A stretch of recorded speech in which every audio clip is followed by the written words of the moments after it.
Well, you may. It really depends under the circumstances. We've all experienced traffic diversion as a result of road construction projects. It's necessary.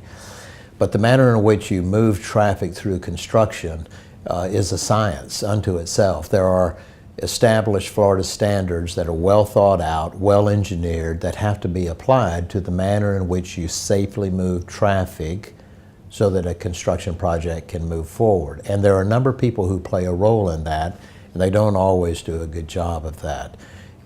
We recently handled a case at the Briggs law firm in Jacksonville, for example, where two construction projects were coming together, and it involved failures on the part of the contractors on both ends of the project, the traffic engineers on both ends of the project, and the inspectors on both ends of the project.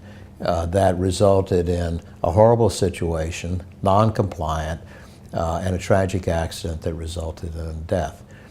So it depends on the circumstances. The traffic areas get changed almost daily sometimes, so preserving that evidence and investigating it early is very important.